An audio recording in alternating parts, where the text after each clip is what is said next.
सजीला अपनी माँ से कहती है कि मुझे इस बात पर कोई भी अफ़सोस नहीं है कि मैंने शानी के साथ जो कुछ भी किया है। मुझे बिल्कुल भी कोई अफ़सोस नहीं है इस बात पर, क्योंकि मैं जानती हूँ कि मैंने जो कुछ किया है मैंने बिल्कुल ठीक किया है। इसमें मेरी कोई भी गलती नहीं है। मेरी जगह कोई और भी समझदार लड़की होती तो ऐसा ही करती, जो कुछ मैंने किया। आगे से उसकी माँ कहती है कि नहीं, तुम्हारा फ़ैसला बिल्कुल गलत था। ये बात ख़ैर तुम्हें अब तो समझ नहीं आ रही, लेकिन तुम्हें अगले वक़्त में आकर इस बात की अहमियत का पता चलेगा कि तुमने शानी जैसे इंसान को खो दिया है।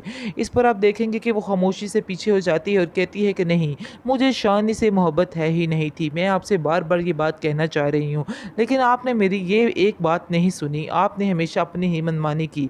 आगे से उसकी माँ उसको कहने की कोशिश करती है, बल्कि कहती है उसको कि जब उसके पास पैसा था, उसके पास अच्छी जॉब लग गई थी, फिर तो तुम उसका साथ देने लग गई थी और फिर तुम उसके साथ बहुत ज़्यादा खुश थी। लेकिन जब उसके पास पैसा नहीं रहा तो तुम एकदम से अपनी नज़रें फेर के बैठ गई हो। आगे से आप देखेंगे कि वो कहती है कि हाँ, यही दुनिया का दस्तूर है और मैं ऐसा ही करना चाहूँगी और मुझे इस चीज़ में कोई शर्म नहीं महसूस हो रही कि जो कुछ मैंने किया है, मैंने अपने फ्यूचर को ब्राइट करने के लिए सारा कुछ किया है और मैं ऐसा ही करूँगी।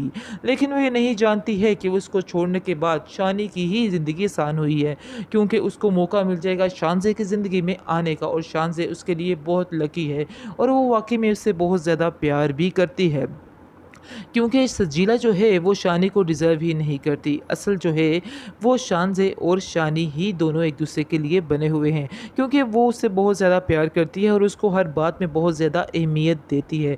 हालाँकि वो जानती है कि उसके पास कुछ भी नहीं, लेकिन फिर भी सारा कुछ उस पर लुटाकर बैठ चुकी है।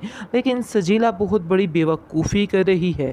उसको फ़िलहाल समझ नहीं आ रही है और उसने साफ-साफ इस चीज़ से इनकार कर दिया है, बल्कि अपने ही पाँव पर खुद ही कुल्हाड़ी मार बैठी है बेचारी।